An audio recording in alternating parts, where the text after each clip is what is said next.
Hi friends, నా పేరు Venkatesh. Welcome to YouTube channel chill bro updates 2.4. First వీడియోకి లైక్ కొట్టండి. అలాగే ఇప్పుడు వెళ్ళిన 15 కంటెస్టెంట్లో మీ ఫేవరెట్ కంటెస్టెంట్ ఎవరో కింద కామెంట్ బాక్స్లో చెప్పండి. ఆల్రెడీ నేను ఏవైతే అప్డేట్స్ చెప్పానో అన్నీ జరిగాయి. ఇప్పుడు ఎపిసోడ్ 1 ఎలా ఉందో చూద్దాం. ఫస్ట్ వచ్చేసి హౌస్ అయితే ఈసారి చాలా అంటే చాలా బాగుంది. చాలా బాగా డిజైన్ చేశారు. ఏషియన్ పెయింట్స్ అంట, అందుకే కలర్ఫుల్గా నింపేశాడు. ఆల్రెడీ చెప్పా కదా, బటర్ఫ్లై థీమ్ అని అదే వాడారు. ఉంటుంది. ఇంకా ఫస్ట్ హౌస్లోకి వెళ్ళింది వచ్చేసి తనుజ గారు. నిన్నే చెప్పా. ఈవిడ వచ్చేసి ఏవీతో వెళ్తుందని చెప్పా, ఏవీతోనే వెళ్ళారు. ఇంకా సెకండ్ వచ్చేసి ఫ్లోరా సైని గారు. ఈవిడికి నేను ఒక్కడనే అనుకుంటా చెప్పింది, ఏవీ ప్లస్ సాంగ్ 2 ఉంటాయని చెప్పా. అలాగే జరిగింది. వాళ్ళకున్న లైఫ్లో ఏవైతే ప్రాబ్లమ్స్ ఉన్నాయో అవన్నీ చెప్పుకుంటూ వచ్చారు.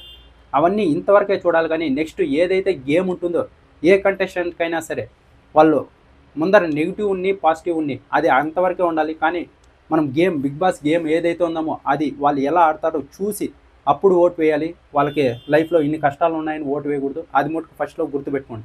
ఎందుకంటే ఇప్పటి నుంచి నేను సింపతి పెంచుకుంటే వాళ్ళు గేమ్ ఆడకపోయినా వాళ్ళకే ఓట్లు వేస్తూ ఉంటే గేమ్ బాగా ఆడిన వాళ్ళకి చాలా అన్యాయం జరుగుతుంది. ఇంతకుముందర సీజన్స్ అన్నీ అలాగే జరుగుతూ వచ్చాయి. ఈసారన్నా కొంచెం గుర్తుపెట్టుకుంటే మంచిది.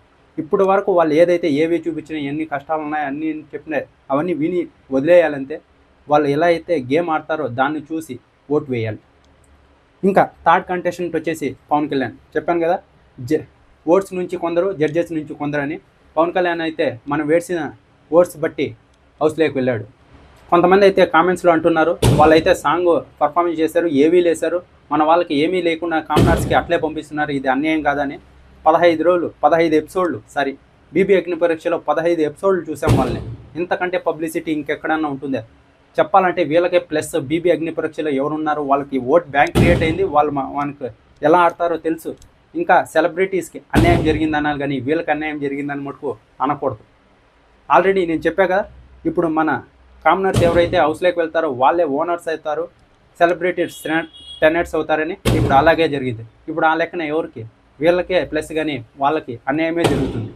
ఇప్పుడు వీళ్ళకి ఓట్ బ్యాంకు ఉంది, ఇప్పుడు ఓనర్స్ వేరే, అలా అన్నమాట. థర్డ్ వచ్చేసి పవన్ కళ్యాణ్ వెళ్ళాడు. ఇంకా ఫోర్త్ వచ్చేసి ఇమాన్యువల్ వెళ్ళాడు. ఆల్రెడీ జబర్దస్త్లో అందరికీ మనకు బాగా తెలుసు. వెళ్ళిన వాళ్ళలో కొంచెం ఫ్యాన్ బేస్ ఉన్నది ఇమాన్యువల్కి అనుకుంటా. నాకు తెలిసి సెలబ్రిటీస్లో ఎవరెవరు వచ్చారో నాకైతే ఒకరూ నచ్చలేరు. అంత పస్ క్యాండిడేట్సే, బాగుండే వాళ్ళు ఒక్కరూ లేరు. ఇంకా ఈ కామనర్స్ మీదే షో డిపెండ్ అయి ఉంటుంది, చూద్దాం. ఇంకా ఫిఫ్త్ వచ్చేసి సృష్టి వర్మ గారు. వీళ్ళైతే వెళ్ళారు. నేను ఇంకా ఆ కేసు గురించి మాట్లాడుతుంటే ఆ కేసు గురించి కూడా బయటకు వస్తుందేమో అనుకున్నా. ఇది ఏదైతే ఉందో కేసు, దాని గురించి మాట్లాడకుండా గేమ్ గురించి ఫోకస్ పెడితే చాలా బాగుంటుంది. ఆ కేసు గురించి ఏదైతే ఉందో దాని గురించి మాట్లాడకుండా ఉంటేనే బెటర్ నాకు తెలిసి. చూద్దాం ఏం జరుగుతుందో ముందు. ఆ కేసు గురించి విషయం అయితే బయటకు ఏమన్నా మాట్లాడితే చాలా ఇష్యూ అయితే అవుతుంది. ఇంకా నెక్స్ట్ వచ్చేసి 6th person mask man Harish. చెప్పాను కదా, బిందు మాధవి లోపలికి పంపిస్తుందని. ఎవరైతే ఫస్ట్ తనను చూసి డిస్రెస్పెక్ట్ చేశారో ఆమె వచ్చి హౌస్లోకి పంపించింది. అతను అదే చెప్పాడు. ఇదైతే చాలా బాగా అనిపించింది మాస్క్ మ్యాన్ హరీష్ని. ఆల్రెడీ మనోడు నామినేషన్లో ఎర్రగదీస్తున్నాడంట. చూద్దాం, నేను దానికోసమే వెయిట్ చేస్తున్నా, నామినేషన్స్ కోసం. మాస్క్ మ్యాన్ హరీష్ నామినేషన్, అలాగే శ్రీజ కూడా. ఇంకా నెక్స్ట్ వచ్చేసి 7th ప్లేస్లో వచ్చేసి భరణి గారు అయితే వెళ్ళారు. ఇక్కడ కొంచెం డ్రామా నేర్పారు. అది నేను తీసుకొని వెళ్తేనే లోపలికి వెళ్తా, ఆల్రెడీ ఎలాగైనా వెళ్తారని తెలుసు. అది కొంచెం ఇది చేశారంతే, ఆ తర్వాత పంపించారు. 7th ప్లేస్లో బర్నీ గారు వెళ్ళారు. ఈయనైతే మెగా ఫ్యామిలీకి చాలా దగ్గర. ఆల్రెడీ నాగబాబు గారు కూడా ట్వీట్ వేశారు, సపోర్ట్ చేయండి అని. ఇంకా 8th కంటెస్టెంట్ వచ్చేసి రీతూ చౌదరి. గూగుల్ అంతా వెతికి ఒక ఫోటో సెలెక్ట్ చేశా, బాగా పద్ధతిగా ఉండేది. దాన్ని ఎత్తుకొని వెళ్ళి ఇన్స్టాగ్రామ్లో పోస్ట్ చేశా. 8th కంటెస్టెంట్ ఈవిడ వస్తుందని. ఇన్స్టాగ్రామ్ వాడు న్యూడిటీ అని ఒక స్ట్రైక్ వేశాడు. ఇప్పుడు వానికి నేను ఎంత అప్లై చేసుకున్నా వాడు వెనక్కి ఈడది. అక్క వస్తూనే ఇన్స్టాగ్రామ్లో నాకు ఒక బొక్క పెట్టేసి వెళ్ళింది. పద్ధతిగా ఉండే ఫోటోని తీసి వేశా, కానీ న్యూడిటీ అని వేసాడు వాడు. ఇంకెన్ని అప్లై చేసుకోవాలో అనుకున్నాను. 8th కంటెస్టెంట్ అయితే రీతూ చౌదరి. పేరు దివ్య అనుకుంటా కదా, దివ్య అంట. చాలామందికి దివ్య అని పేరు ఉంటుందని రీతూ చౌదరి అని మార్చుకుందట. ఇంకా 9th వచ్చేసి డీమన్ పవన్. ఓట్ల ద్వారా అయితే డీమన్ పవన్ హౌస్లోకి వెళ్ళాడు. ఈరోజే చెప్పాను నేను, నిన్న చెప్పలేదు అప్డేట్లో. ఈరోజు డీమన్ పవన్ కూడా వెళ్ళబోతున్నాడని చెప్పా, అది జరిగింది. ఇంకా 10th వచ్చేసి సంజనా గారు, బుజ్జిగాడి ఫేమ్ సంజనా గారు. ఈవిడ కూడా ఏదో కేసులు అయ్యాయంట చాలా. నేను అలా కాదని నిరూపించుకోవడానికి వెళ్తున్నా. నేను మంచిదాన్ని అని చెప్పుకోవడానికి బిగ్ బాస్ వస్తుందా అని చెప్పారు. ఈవిడైతే 10th కంటెస్టెంట్గా సంజయ్ నాగర్ హౌస్లోకి వెళ్ళారు. ఇంకా 11th కంటెస్టెంట్ వచ్చేసి రాము రాథోడ్. సెలబ్రిటీస్లో వచ్చిన వాళ్ళలో ఇతనే కొంచెం పాపులర్. ఫస్ట్ ఎవరో చెప్పా కదా, వాళ్ళ తర్వాత ఇతనే. చూద్దాం ఏం చేస్తాడు. ఇంకా 12th వచ్చేసి దమ్ము శ్రీజ. ఈవిడ అక్కడున్న కామనర్స్లో ఎవరైనా ఒక్కరే హౌస్లోకి వెళ్ళాలంటే ఈవెన్నే ఫస్ట్ తీసి లోపలికి పంపిస్తారు. చాలా టాస్కులు కానీ అలాగే నామినేషన్ పరంగా కానీ చాలా గట్టిగా మాట్లాడుతుందని మటుకు హై ఎక్స్పెక్టేషన్స్ ఉన్నాయి. చూద్దాం ఏం చేస్తుందో లోపలికి వెళ్ళి. ఇంకా ఆ తర్వాత 13th కంటెస్టెంట్గా వచ్చేసి సుమన్ శెట్టి గారు. ఈయనైతే హౌస్లోకి వెళ్ళారు ఏవీతో. ఏదైతే ఏవీలు అని చెప్పినో వాళ్ళు ఏవీతో వెళ్ళారు, సాంగ్స్ పర్ఫార్మెన్స్ అని చెప్పిన వాళ్ళు సాంగ్స్ పర్ఫార్మెన్స్తోనే వెళ్ళారు. ఇంకా 14th కంటెస్టెంట్ వచ్చేసి ప్రియా అయితే ఓట్ల ద్వారానే హౌస్లోకి వెళ్ళింది. చాలామందికి క్రష్ అయిపోయింది. ఇంకా బిగ్ బాస్ సీజన్ 9లో చాలామంది చూడాలనుకుంటారు, ఎందుకు ఓట్లు వేయరు.